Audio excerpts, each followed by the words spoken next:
नमस्कार, न्यूज 18 राजस्थान पर आप सभी का स्वागत। मैं हूं आपके साथ हेमंत कुमार। चलिए खबरों की शुरुआत इस वक्त की सबसे बड़ी खबर के साथ। धौलपुर से बड़ी खबर, जहां पर अवैध बजरी परिवहन पर पुलिस ने बड़ी कार्रवाई की है। पुलिस ने 11 ट्रैक्टर ट्रॉली को जब्त किया है। 11 आरोपियों की गिरफ्तारी भी हुई है और खेमरी गांव के पास से कार्रवाई की गई है। बड़ी खबर, अवैध चंबल बजरी का परिवहन करके ले जाते हुए 11 ट्रैक्टर ट्रॉली जब्त किए गए हैं। अवैध चंबल रेता परिवहन में संलिप्त 11 आरोपियों की गिरफ्तारी हुई है। तो सरमथुरा थाना पुलिस की टीम के साथ वन विभाग सरमथुरा की टीम भी साथ रही, मौके पर मौजूद रही। खेमरी गांव के पास से कार्रवाई की गई।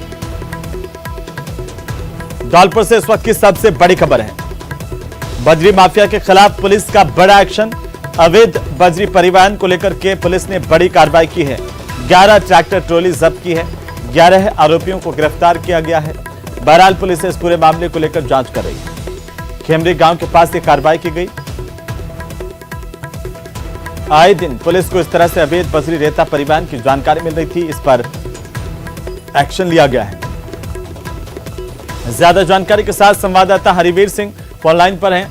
हरिवीर, क्या जानकारी पुलिस की इस कार्रवाई को लेकर के?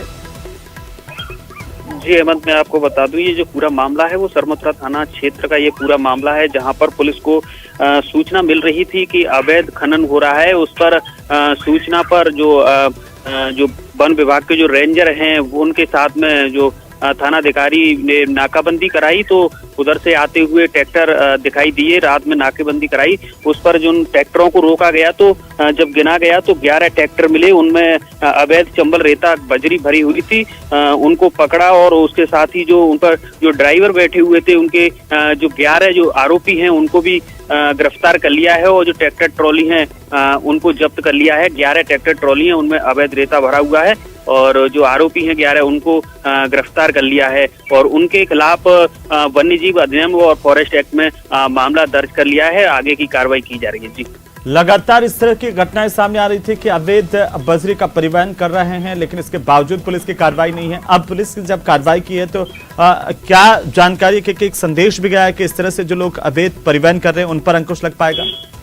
जी बिल्कुल, आए दिन ये कार्रवाई वैसे पुलिस करती रहती है, लेकिन जो पुख्ता कार्रवाई होनी चाहिए वो अभी तक नहीं हो पा रही है। लगातार जो जिले में अवैध खनन है वो चल रहा है और इस जो कार्रवाई से जो अगर देखा जाए तो जो खनन माफिया हैं जो अवैध खनन करते हैं उनमें हड़कंप मच गया है और इससे ये जरूर संदेश जाएगा। जो खनन माफिया हैं उनको डर है कि अब पुलिस सख्त हो गई है और कार्रवाई करेगी, जिससे अब हरिवीर, आखिरकार सिर्फ ये ट्रैक्टर चालकों पर कार्रवाई होती है, बजरी माफिया फिर भी बच जाता है। जी, मैं आपको बता दूं, ये जो ट्रैक्टर चालक हैं यही खुद के जो ट्रैक्टर हैं इनके और यही जो इनको बजरी माफिया कह लें या ट्रैक्टर चालक कह लें, ये खुद ही हैं। तो इनमें से जो ट्रैक्टर चालक हैं उनको गिरफ्तार कर लिया है। 11 आज जो पकड़े हैं। आए दिन वैसे पुलिस कार्रवाई करती रहती है। जी जी, चलिए, बहुत शुक्रिया हरिवीर तमाम जानकारी के लिए। पुलिस ने बड़ी कार्रवाई की है। अवैध बजरी परिवहन को लेकर के पुलिस की बड़ी कार्रवाई। 11 ट्रैक्टर जो है वो चालक गिरफ्तार किए गए हैं और ट्रैक्टर जब्त किए गए हैं। चलिए आगे बढ़ेंगे। कोटा से इस वक्त की बड़ी खबर आ रही है, जहां पर अपेक्षा ग्रुप मार ठगी मामले को लेकर के एक और इनामी आरोपी की गिरफ्तारी हुई है। आरोपी डायरेक्टर अभय तिवारी को गिरफ्तार कर लिया गया है। यह अब तक फरार चल रहा था डायरेक्टर अभय तिवारी, जिसको अब दबोच लिया गया है। अब तक 22 आरोपियों की गिरफ्तारी हो चुकी है। करीब 200 करोड़ की ठगी का एक पूरा मामला है। अपेक्षा ग्रुप मार ठगी मामले को लेकर के इस वक्त की सबसे बड़ी खबर है, एक और इनामी आरोपी डायरेक्टर को गिरफ्तार किया गया, जिसका नाम अभय तिवारी। लंबे समय से पुलिस की पकड़ से बाहर था। आखिरकार पुलिस की टीमें इसे तलाश रही थी और अब इसे दबोच लिया गया है। महाठगी का ये आरोपी इनामी आरोपी है, जिसकी गिरफ्तारी हुई है। अपेक्षा ग्रुप महाठगी मामले को लेकर ये बड़ी जानकारी। तो वहीं करौली से बड़ी खबर, जहां भीड़ के हमले में मासूम की मौत होने की जानकारी सामने आ रही है। हमले में 3 लोग घायल हुए हैं। 24 से ज्यादा लोगों के खिलाफ मुकदमा दर्ज किया गया है। 3 लोग घायल हुए हैं। 24 से ज्यादा लोगों के खिलाफ केस दर्ज किया गया है। कसाने का नगला गांव में ट्रांसफार्मर की चोरी हुई थी और आपको बता दें कि बागरिया परिवार पर चोरी का संदेह था। लोगों ने बागरिया परिवार पर हमला कर दिया। हमले में मासूम की मौत हुई है। 3 घायल हुए हैं। पुलिस मामले की जांच कर रही है। पोस्टमार्टम के बाद शव परिजनों को सौंपा गया। 2 दर्जन से ज्यादा लोगों के खिलाफ हमला करने का केस दर्ज किया गया। कसाने का नगला गांव में पिछले दिनों बिजली ट्रांसफार्मर चोरी हुआ था। गद्दीपुरा गांव में रह रहे बागरिया परिवार पर चोरी का संदेह था और कसाना नगला से यहां पर लोग पहुंचे थे, जिन्होंने बागरिया परिवार पर अचानक से धावा बोला। अचानक हुए हमले में बालिका रीना की मौत हुई है, 3 लोग घायल हुए। एसपी समेत हिंडौन सदर थाना पुलिस मामले की जांच कर रही है। और इसी बीच 12 से बड़ी खबर, जहां पुलिस जवानों पर मधुमक्खियों का हमला हुआ है। 3 जवानों को अस्पताल में भर्ती कराना पड़ा है। पुलिस लाइन में बिल्डिंग के काम के दौरान यह हमला किया गया। शहर स्थित पुलिस लाइन में बिल्डिंग के काम के दौरान ये घटना हुई है। आधा दर्जन पुलिस जवानों को काटा मधुमक्खियों ने। 3 जवानों को उपचार के लिए जिला अस्पताल में भर्ती करवाया। और इसी बीच कोटा से बड़ी खबर है, जहां पर कार में अचानक से आग लगने से हड़कंप मच गया। स्थानीय लोगों ने आग पर काबू पाया है। कार का अगला हिस्सा जलकर राख हो गया है। आग का तांडव देखने को मिला है। कार में आग लगी, हालांकि स्थानीय लोगों ने आग बुझा दी है, लेकिन एक हिस्सा कार का जलकर खाक हो गया। और इसी बीच करौली से बड़ी खबर, वेतन विसंगति दूर करने की मांग को लेकर के आयुष चिकित्सकों ने प्रदर्शन किया है। आयुष चिकित्सकों ने मुख्यमंत्री के नाम ज्ञापन भी सौंपा है जिला कलेक्टर को अपनी मांगों को लेकर के। दरअसल वेतन विसंगति की मांग को दूर करने की मांग कर रहे हैं आयुष चिकित्सक, इसी को लेकर के प्रदर्शन किया गया। तो वहीं उदयपुर में एक दिल दहला देने वाला कांड सामने आया है। रोड रेस की सनसनीखेज वारदात ने सभी को चौंका दिया है। कार सवार गुंडे ने एक भिखारी को बेरहमी से घसीटा। करीब 200 मीटर तक कार से भिखारी को घसीटा गया। भिखारी की तड़प तड़प कर सड़क पर जान चली गई। भिखारी सड़क पर भीख मांग करके अपना पेट भरता था, लेकिन इस दरिंदे को रास नहीं आया जो कार लेकर के इधर से गुजरा। भिखारी को टक्कर मारी, भिखारी नीचे फंस गया, लेकिन इसके बावजूद भी ये कई दूर तक इस कार को इसी तरह से चलाता रहा। घटना का सीसीटीवी फुटेज सामने आया है। मालदा स्ट्रीट की घटना, उदयपुर की ये तस्वीरें चौंकाने वाली हैं।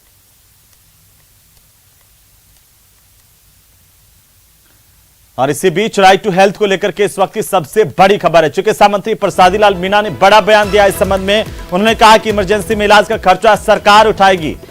इमरजेंसी में इलाज के लिए अलग से फंड बनाया जाएगा सरकार की तरफ से, और सरकार इसके लिए अलग से फंड बनाएगी।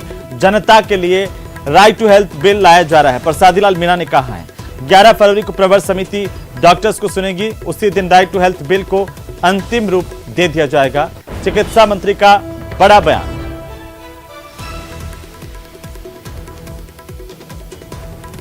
तो प्रदेश की सरकार का आखिरी बजट 10 फरवरी को आने वाला है। माना जा रहा है कि इस बजट में लोक लुभावनी घोषणाएं होंगी, लेकिन पिछले 4 साल की घोषणाओं पर गौर करें तो अभी भी कई घोषणाएं पाइपलाइन में हैं। आपको बता दें कि इस दौरान स्वास्थ्य के क्षेत्र में 43% घोषणाएं हुई, तो कई घोषणाएं अभी भी प्रक्रियाधीन है। और यह दावा भी सरकार का ही है। सरकार के 4 साल के कार्यकाल का ज्यादातर समय कोरोना काल में बीता, लिहाजा स्वास्थ्य के क्षेत्र पर सरकार का खासा फोकस रहा। स्वास्थ्य के क्षेत्र में सरकार ने 57% घोषणाओं को पूरा करने का दावा किया है। इन 4 सालों के दौरान 374 PSC, 206 CSC, 500 sub centre, 32 trauma centre खोले गए हैं। 6705 बेड्स में वृद्धि की गई है। वहीं मंत्री ने कहा कि आगामी बजट में भी ऐतिहासिक घोषणाएं होंगी और ऐतिहासिक काम होगा। राइट टू हेल्थ बिल इसी सत्र में पास किया जाएगा। सारे बजट ठीक है, और इस साल का विशेष फोकस युवाओं पर होगा। हमारे मुख्यमंत्री जी स्वयं कह चुके हैं कि बजट बहुत ही ऐतिहासिक युवाओं को समर्पित होगा। मेडिकल का तो वैसे ही हर बजट में प्रावधान है। इस बार जितने मेडिकल के काम हुए, मेरे ख्याल से कभी भी किसी भी कार्यकाल में, चाहे कोई भी की सरकार रही, इतना मेडिकल का जो काम हुआ है ऐतिहासिक काम हुआ है। और निश्चित रूप से लोगों को जो 10 लाख का फ्री इलाज है, फ्री जांच है, बड़ी बीमारियों का स्पेशल पैकेज जो 15 लाख हो, 20 लाख हो, कैंसर जैसी, किडनी का ट्रांसप्लांट है, बहुत बड़े काम जो हैं। मेडिकल कॉलेज, नर्सिंग कॉलेज, मेरे ख्याल से इतने मेडिकल कॉलेज पहले कभी नहीं बने। तो वहीं राजस्थान में भूजल के हालात बद से बदतर होते जा रहे हैं। ग्राउंड वाटर स्टोरेज के मामले में देश के सबसे मुश्किल वाले राज्यों में राजस्थान पहले नंबर पर आ गया है। यहां पर मौजूद 301 ब्लॉक में से 219 ब्लॉक्स वाटर स्टोरेज की सबसे निम्न श्रेणी यानी कि बहुत ही दोहित श्रेणी में इन्हें रखा गया है, जबकि राजस्थान में 38 वाटर ब्लॉक्स ही ऐसे हैं जिन्हें वाटर स्टोरेज के मामले में सेफ माना गया है। यानी कि राजस्थान में 72.75% ब्लॉक्स पानी का अति दोहन यहां पर हो चुका है, जबकि महज 12% ब्लॉक ऐसे हैं जिन्हें सेफ माना जा सकता है। तो कई इलाकों में हालात बद से बदतर होते जा रहे हैं, कई इलाके ड्राई जोन में आ गए हैं और यहां पर अब पानी के लिए लोगों को तरसना पड़ सकता है। राजस्थान में भूजल का हाल दिनों दिन बेहाल होता हुआ नजर आ रहा है। तो वहीं बीकानेर से इस वक्त की सबसे बड़ी खबर है। आपको बता दें कि वन विभाग के कर्मचारियों ने काम का बहिष्कार किया। उप वन संरक्षक कार्यालय के आगे कर्मचारियों का धरना। पुलिस, पटवारी, ग्राम सेवक के समान वेतन की मुख्य इनकी मांग है। 15 सूत्रीय मांगों को लेकर के वन विभाग के कर्मचारियों ने कार्य बहिष्कार किया है। संयुक्त संघर्ष समिति वन विभाग राजस्थान के आह्वान पर धरना दिया गया, प्रदर्शन शुरू किया गया। वन विभाग के कर्मचारियों ने कहा कि सरकार इनके मांगों पर ध्यान नहीं दे रही। पुलिस, पटवारी, ग्राम सेवक के समान वेतन की मांग को लेकर के अब वन विभाग के कर्मचारियों ने हल्ला बोल दिया है। विभागीय कर्मचारियों ने कार्य का बहिष्कार कर धरना प्रदर्शन शुरू कर दिया है।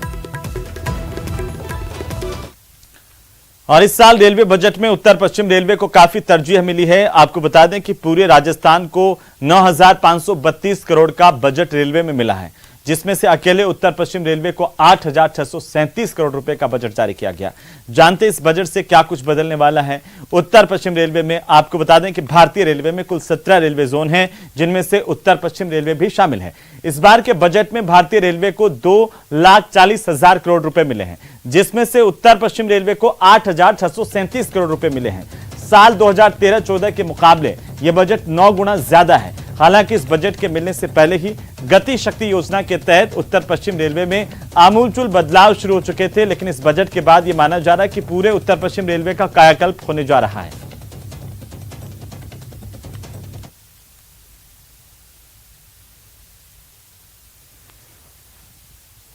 का आवंटन मिला है और इसी तरह राजस्थान और उत्तर पश्चिम रेलवे को भी बहुत ही अहम बजट आवंटन मिला है। अगर राजस्थान की बात करें तो इस वर्ष राजस्थान को 9,532 करोड़ रुपए का बजट आवंटन मिला है, जो कि बहुत बड़ा बजट आवंटन है। और इसी तरह उत्तर पश्चिम रेलवे, जो कि राजस्थान के सभी प्रमुख क्षेत्रों को कवर करता है, उसमें उत्तर पश्चिम रेलवे को भी 8,637 करोड़ रुपए का बजट आवंटन मिला है, जो कि पिछले वर्ष से 28% अधिक है। प्रदेश सरकार का बजट इस बार युवाओं पर फोकस रहने वाला है। मुख्यमंत्री की मंशा के मुताबिक लगातार इस बारे में लोगों से सुझाव लिए गए हैं कि आखिरकार युवाओं के उत्थान के लिए, रोजगार के लिए क्या कुछ किया जा सकता है। इसी को लेकर के जोधपुर में युवाओं से बात की न्यूज 18 राजस्थान की टीम ने जानने की कोशिश की कि आखिरकार युवा क्या चाहते हैं इस बजट से। प्रदेश के मुख्यमंत्री अशोक गहलोत का जोधपुर में ही दिया गया बयान कि आप लेते लेते थक जाएंगे, लेकिन मैं देते देते नहीं थकूंगा। और इस बार का बजट युवाओं पर फोकस रहने वाला है। युवा हमारे साथ जोधपुर में ही जुटे हैं और विशेषकर एजुकेशन इंडस्ट्री और साथ ही साथ शिक्षा जगत से जुड़े कुछ लोग हैं। जानते हैं उन्हीं से कि क्या सोचते हैं इस बजट को लेकर के, वे क्या कुछ उम्मीदें रखते हैं और क्या होनी चाहिए शिक्षा व्यवस्था को लेकर। शिक्षा जगत में अशोक जी ने काफ़ी अच्छा दिया है।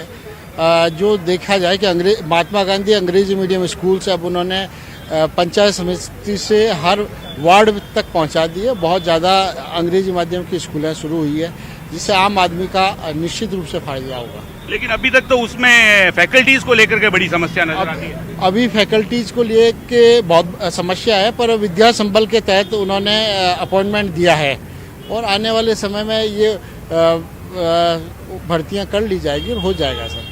यही उम्मीद है, क्योंकि सारे जो भी युवा हैं अपने एग्जाम की तैयारी करते हैं, जी तोड़ मेहनत करते हैं, दिन रात करते हैं, बट लास्ट में उनको ही असफलता हासिल होती है, जिससे उनका मोरल डाउन होता है। अशोक जी से हमें यही उम्मीद है कि इस बार एजुकेशन के ऊपर वो बजट में कुछ लाएं। और एक मुझे अशोक गहलोत जी से एक निवेदन है नाते कि जैसे अभी देखा जा रहा ट्रांसफर काफी लोगों का हो रहा है, मैं उनसे एक उम्मीद आशा करता हूं कि तृतीय श्रेणी के अध्यापकों का वो ट्रांसफर के लिए जल्द से जल्द कोई कदम उठाए। निश्चित तौर पर आपका क्या मानना है बजट को लेकर के, क्या उम्मीदें हैं, क्या सोचता है जोधपुर की जनता के नाते, क्योंकि जोधपुर के ही आते हैं मुख्यमंत्री? मैं ये चाहता हूँ जो जोधपुर की जनता हमारे मुख्यमंत्री और हमारे विधानसभा के क्षेत्र के हैं, लेकिन जो हमारी आशा थी वो अभी पूर्ण नहीं कर पा रहे हैं।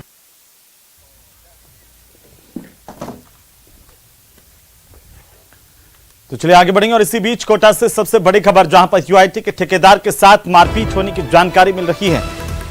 सरिये से यह मारपीट की गई है। सीसी रोड बनाने के दौरान ये वारदात हुई। 3 बदमाशों ने वारदात को अंजाम दिया। घायल ठेकेदार को एमबीएस अस्पताल ले जाया गया, जहां पर इसे भर्ती किया गया है। रामपुरा कोतवाली थाना पुलिस मामले की जांच कर रही है। सबसे बड़ी खबर, यूआईटी के ठेकेदार के साथ मारपीट होने की जानकारी सामने आ रही है।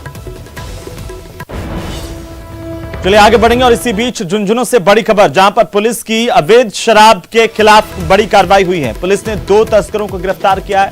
अवैध शराब बड़ी मात्रा में पुलिस ने यहां से बरामद की है। झुंझुनू से इस वक्त की सबसे बड़ी खबर।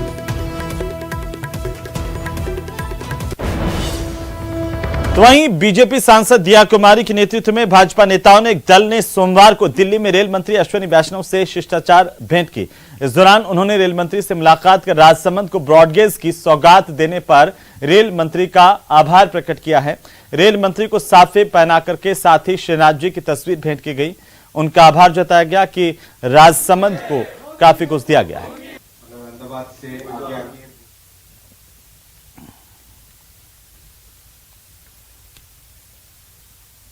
तो राजसमंद सांसद और भाजपा नेता कार्यकर्ता रेल मंत्री अश्विनी वैष्णव से मिलने के लिए पहुंचे थे। उनका आभार प्रकट करने के लिए रेल बजट में ब्रॉडगेज की सौगात राजसमंद को मिलने को लेकर के तमाम कार्यकर्ताओं ने, नेताओं ने आभार प्रकट किया है रेल मंत्री अश्विनी वैष्णव का। तो वहीं पुरस्कृत शिक्षक फोरम और राजस्थान शिक्षा विभाग के तत्वावधान में आज से 10वीं कक्षा बोर्ड की तैयारी परीक्षा की टिप्स आपके द्वार सप्ताह की शुरुआत की गई। परीक्षा टिप्स आपके द्वार कार्यक्रम के माध्यम से विषय के विशेषज्ञ छात्रों को स्कूल में पहुंचकर परीक्षा की टिप्स दे रहे हैं। साथ ही एक ऐसी पुस्तक निःशुल्क उपलब्ध करवा रहे हैं जिसमें परीक्षा की तैयारी से जुड़ा खासा मटेरियल तैयार किया गया है। गांधीनगर के सरकारी स्कूल से इस अनूठी मुहिम की शुरुआत की गई। कार्यक्रम का शुभारंभ समग्र शिक्षा अभियान के निदेशक और स्कूल शिक्षा विभाग के परिषद आयुक्त डॉक्टर ML यादव ने किया। सप्ताह भर राजधानी के अलग अलग सरकारी स्कूलों में इस तरह की कार्यशाला का आयोजन होगा।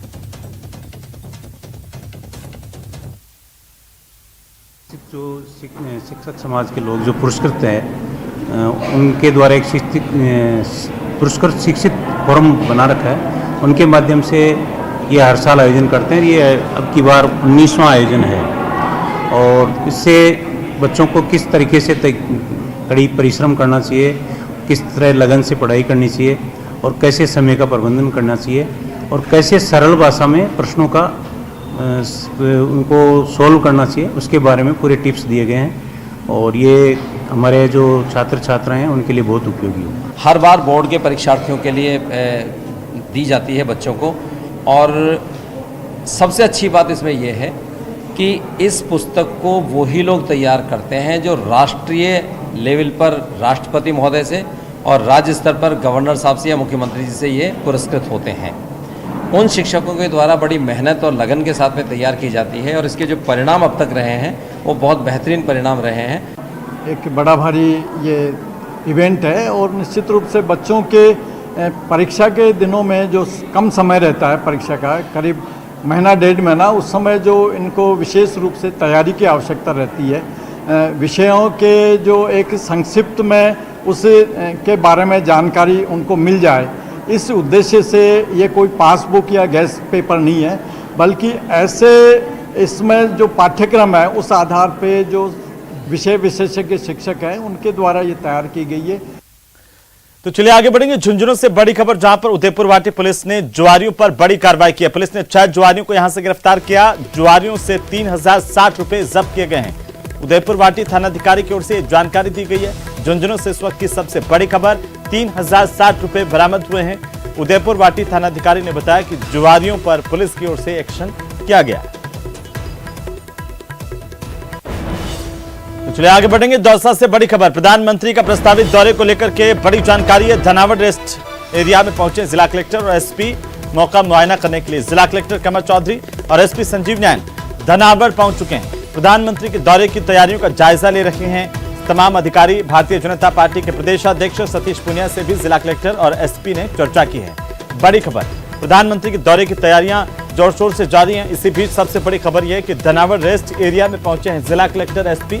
प्रधानमंत्री के दौरे को लेकर तैयारियों को अंतिम जामा पहनाने की कोशिश और लगातार तैयारियों का जायजा लेते हुए अधिकारी। चलिए आगे बढ़ेंगे। राजधानी जयपुर से बड़ी खबर, जहां पर पुलिस विभाग की समीक्षा बैठक को लेकर बड़ी जानकारी। इस बैठक में मुख्यमंत्री अशोक गहलोत ने कहा कि लोगों की सुरक्षा हमारी प्राथमिकता है।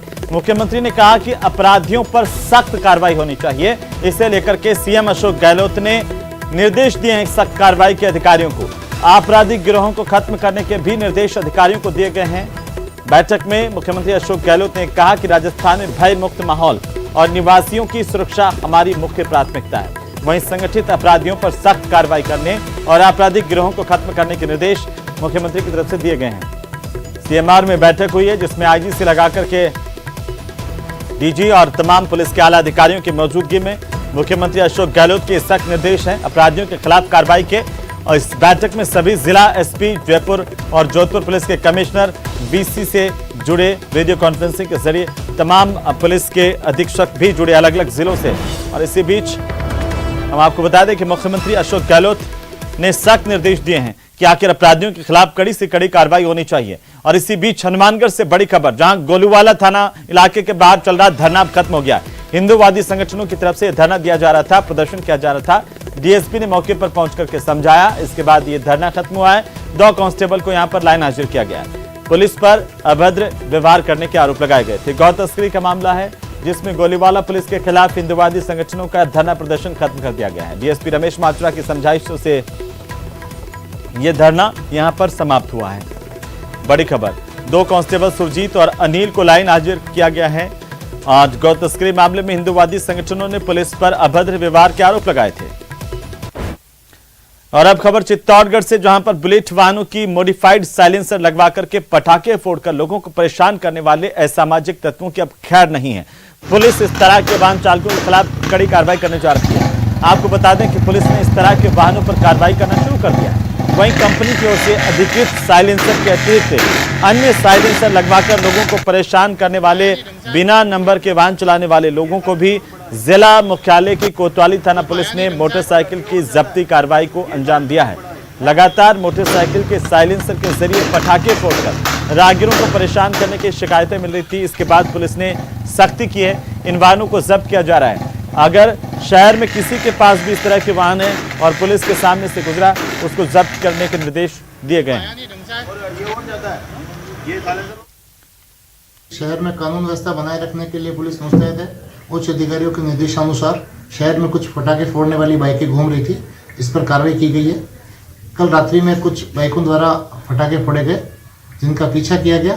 उनमें से उसी समय वो बाइकें तो निकल गई, लेकिन उसके बाद में 6 बाइकें और पकड़ी गई बिना नंबर की, जिसमें 1 बुलेट भी थी जिस पर उचित कार्रवाई की गई। आज दोपहर में 2 और बाइकों को 207 में डिटेन किया गया। इससे 2 दिन पूर्व और 2 बाइकों को 207 में डिटेन किया गया। और अब बात डूंगरपुर जिले से, जहां पर बेनेश्वर धाम पर चल रहे राष्ट्रीय मेले में जिला प्रशासन और पर्यटन विभाग की ओर से कई कार्यक्रमों का आयोजन किया गया। इसी कड़ी में बीती रात को पर्यटन विभाग की ओर से सांस्कृतिक संध्या का भी आयोजन हुआ, जिसमें देश भर के अलग अलग राज्यों से आए कलाकारों ने अपनी अपनी प्रस्तुतियां दी हैं। गुजरात से आए कलाकारों ने सिर पर अग्नि कलश रखकर पावागढ़ माता की आराधना का नृत्य प्रस्तुत किया, तो वहीं धर्मी और उनके दल की महिला कलाकारों ने 13 ताली नृत्य से सांस्कृतिक संध्या में समा बांध दिया। 13 ताली नृत्य के साथ एक साथ खनकती मंजीरों की मधुर स्वर लहरियों के बीच धरती माता की आरती ने दर्शकों का मन मोह लिया।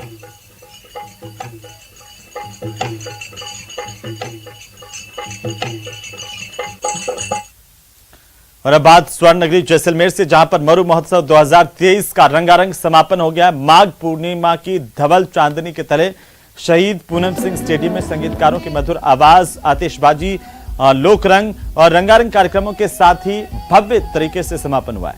आपको बता दें कि इस कार्यक्रम में कैबिनेट मंत्री सालेह मोहम्मद, जैसलमेर विधायक रूपाराम धंडे, जिला कलेक्टर टीना डाबी, सभापति हरिवल्लभ कल्ला, भामाशाह समेत कई प्रशासनिक अधिकारी, जनप्रतिनिधि मौजूद रहे। बड़ी संख्या में जैसलमेर के लोगों के साथ साथ देश विदेश से आए सैलानियों ने भी लुत्फ उठाया। कार्यक्रम में नामी गायक अंकित तिवारी, सलमान अली और लोक कलाकार भट्टे खां समेत कई कलाकारों ने अपनी अपनी सांस्कृतिक प्रस्तुतियां दी। शहीद पूनम सिंह स्टेडियम में 3 दिवसीय डेजर्ट फेस्टिवल का गायक कलाकारों की मधुर आवाज के साथ ही समापन हुआ आतिशबाजी के बीच।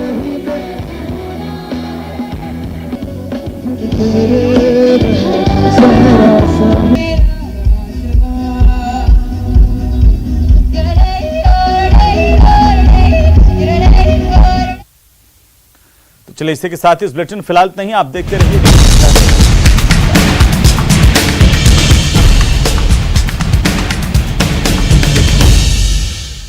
Headlines presented by